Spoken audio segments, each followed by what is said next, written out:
Good morning, everybody. All right, we're moving on into Act 3, Scene 1 of Macbeth. Before I go over some of the things I want you to take notes on, I'm going to remind you that your dual credit deadlines are approaching.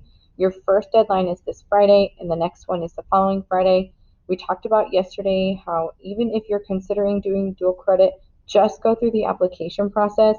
You can always drop it later, but you can never add it later. So it's best if you just sign up for it now, go through the process, make sure you've hit all the deadlines, and then as you get forward into the rest of the year or maybe over the summer, if you change your mind, you can drop it then. But it is extremely difficult, if in fact impossible, to try to add dual credit once certain deadlines have passed. So I just want to make that very clear for next year. Also, your character comparison chart that we completed yesterday and turned in will lock on Wednesday. So if you haven't been able to do it yet, you need to do it today. If you're not going to be able to finish it by tomorrow, I expect an email today, not at 11:59 tomorrow night, telling me that it's not going to be done. So let's make sure that we're proactive in our communication. Okay, for Act 3, Scene 1, I only want us to focus on lines 1 through 74, which target the conversation with Macbeth and Banquo. Once that conversation is over, which is around line 74, then we'll stop to complete our assignment.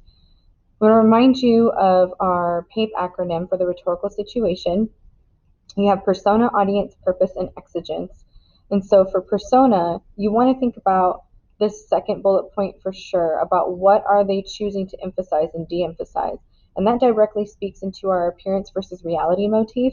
So you really want to think about, are there certain conversations that happen aside where the other character cannot hear? And again, what is being emphasized and de-emphasized in that respect? How do they want to be perceived by each other or in front of certain people in situations politically or in private? What elements there are obvious? And you can do this for both Banquo and Macbeth. The audience obviously is going to play into who they're speaking to and when they're speaking by themselves.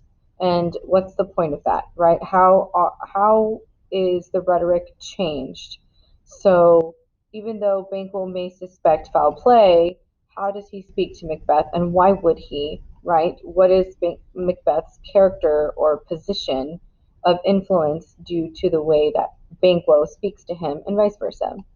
In terms of purpose, what are they trying to accomplish when they're speaking to each other versus the asides that we hear as the audience?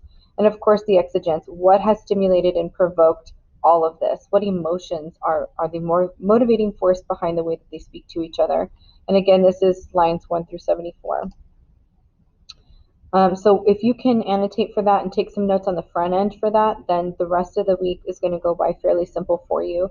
You will absolutely need to be looking for text evidence within lines 1 through 74, but it would be in your best interest to either annotate on the text or create a new sheet of paper in your notebook and just write out the acronym and go through that for yourself for just lines 1 through 74.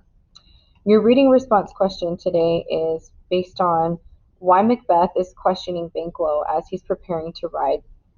Why would he be asking him the certain questions that he does? What information is he trying to get out of him, and what would that do in terms of maybe Macbeth's next move? Okay. All right, so that's what we're doing for today. If you would like to know where we're going with it with this PAPE acronym, you're more than welcome to check your week at a glance. If you have any confusion over any of the things I've discussed today, please email me or you can send me a text via Remind. And I can either jump back on Zoom or we can have conversations that way. All right, guys, have a great Tuesday. I will see you guys tomorrow. Take care.